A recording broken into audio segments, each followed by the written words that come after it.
La misericordia de Dios es muy grande. Por lo general las cosas no ocurren de un momento a otro.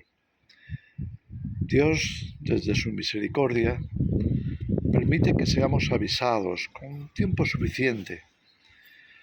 Las cosas muchas veces suceden de forma progresiva. Es una manera de protegernos. Es una forma de decirnos, tenéis que estar preparados. Muchas veces no entendemos por qué las cosas suceden de esa manera, pero siempre tenemos que pensar qué nos quieren decir estos acontecimientos, qué está pasando en realidad. La misericordia de Dios siempre va a estar cubriéndonos, tratándonos con amor, con cariño, precisamente para evitar que lo peor nos pueda ocurrir. Mira, cuando Jesús estaba yendo a la cruz, decía a aquellas mujeres que estaban llorando, estaban entristecidas de ver lo que estaba ocurriendo. Y Jesús les dijo, hijas de Jerusalén, no lloréis por mí, llorad por vosotros y por vuestros hijos, porque si con el árbol verde hacen esto, ¿qué no harán en el seco? Jesús estaba anunciando algo que iba a ocurrir pocos años después. En el conjunto de la historia, 30 años, 35 años, son muy poco. Y eso es más o menos lo que faltaba para que finalmente el Imperio Romano destruyera del todo a Jerusalén, machacara a la nación y todos fueran dispersos, todos los judíos fueron dispersos por toda la tierra hasta hace muy poco tiempo, fíjate, 2000 años errantes. Pero eso fue precedido por una enorme guerra, la guerra de Vespasiano, la guerra de Tito. Sabes, las cosas a veces tardan, pero como dice la profecía, como leemos en Ezequiel 7, el fin viene, las guerras vienen. Sí, es posible que se tarden, pero eso no significa que no vayan a llegar. Jesús habló en Mateo 24 y en otros capítulos. Nos habló de las guerras y de los rumores de guerras para avisarnos de que el tiempo del fin estaría marcado por las guerras. Ha habido terribles guerras en los últimos 100 años. En la Primera Guerra Mundial murieron más de 20 millones de personas, en la Segunda más de 50. Y las guerras alrededor de esas, como fueron las revoluciones socialistas, comunistas, en Rusia, en Europa, en Asia, en China, por supuesto en otros lugares como Corea, Vietnam y demás. Todo eso causó más de 100 millones de bajas. Entonces no estamos hablando de nada nuevo, estamos hablando de un peligro real. Es más, cuando vamos a Apocalipsis, por ejemplo en el capítulo 6, se nos habla de los sellos. Y el segundo sello ya es de la guerra. El jinete rojo, el que lo monta, tiene una espada y se le ha dado poder para quitar la paz de la tierra. En otras palabras, ya prácticamente desde el principio Apocalipsis nos está advirtiendo, nos está anunciando que vienen guerras, guerras tremendas. Sí, quizás sea de forma progresiva, quizá comiencen poco a poco y por venir así creamos que, bueno, no será tan grave. Pero no es lo que nos dice la Escritura. En Isaías 24 leemos que la tierra se vacía, se queda vaciada. Luego también en Apocalipsis, en el capítulo 9, cuando suena la sexta trompeta, Se nos dice que los ángeles que estaban sujetos al río Éufrates son desatados para que los grandes ejércitos puedan atravesarlos, y vienen por lo menos 200 millones y tienen el poder para quitar la vida a una tercera parte de la tierra. Las guerras marcan el tiempo del fin. Entonces, ¿qué podemos decir? ¿Qué va a pasar cuando vengan esas guerras? Había mucha gente que no podía creer que hubiera tantas guerras seguidas y tan graves en el espacio tan corto como son 100 años. Pero vinieron 2 guerras mundiales y cientos de conflictos bélicos más pequeños a lo largo de toda la geografía mundial. Uno de ellos fue aquí, en España, la Guerra Civil. La Guerra Civil causó por lo menos 700.000 muertos. Muchos creían que no sería tan grave, pero sí que lo fue. Las ciudades quedaron desoladas. La gente ya no encontraba víveres, no encontraban alimentos, porque toda la producción, que en ese momento no era precisamente importante, había decaído tanto que el hambre comenzó a hacer mella. Muchísimos niños morían a consecuencia de no tener alimento suficiente, no tener fuerzas, no tener un sistema inmune de resistencia suficiente. Mi propia madre perdió en esa época 2 de sus hijos. ¿De qué estamos hablando? ¿De que no llegan esas cosas? Y las ciudades en la Guerra Civil muchas veces quedaron como auténticos fantasmas.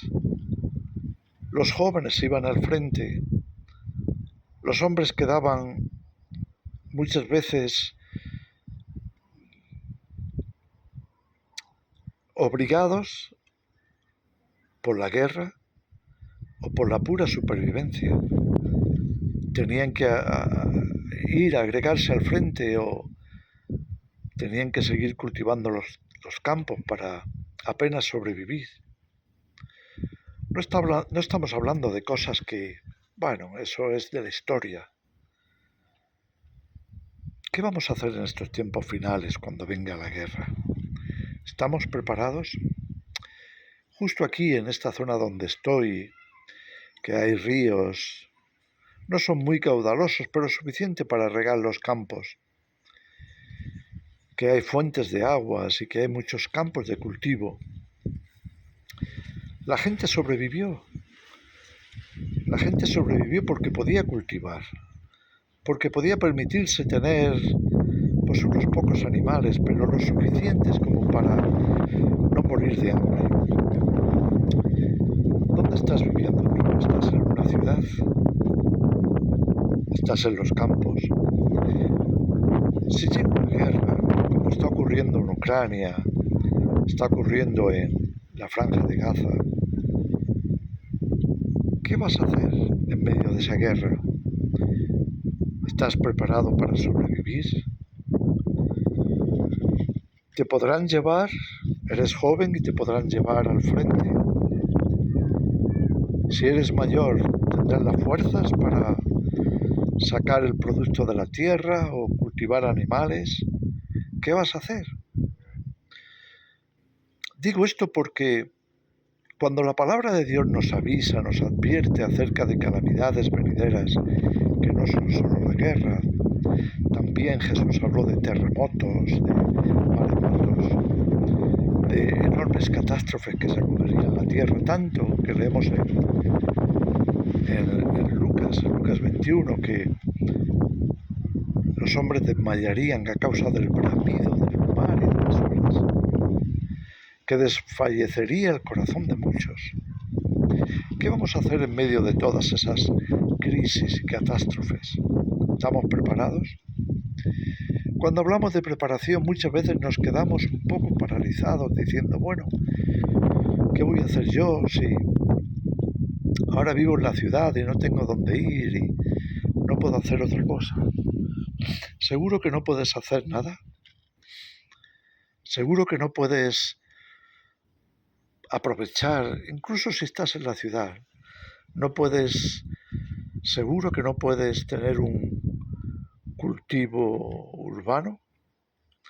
¿No tienes rincones donde cultivar patatas o papas? ¿Donde cultivar algunas lechugas? ¿Donde tener algunas gallinas que por lo menos te pongan huevos? ¿Qué tienes en la mano? ¿Cuáles son las posibilidades que tienes? La pregunta que te tienes que hacer es, cuando eso llegue, entonces me pondré a pensar qué podría haber hecho con lo que tenía. ¿No crees que este es el momento de hacerlo? Porque los que vivieron en los campos, los que tenían un poco de terreno, los que tenían vecinos que cultivaban y se podían intercambiar cosas, sobrevivieron. ¿Qué vas a hacer tú?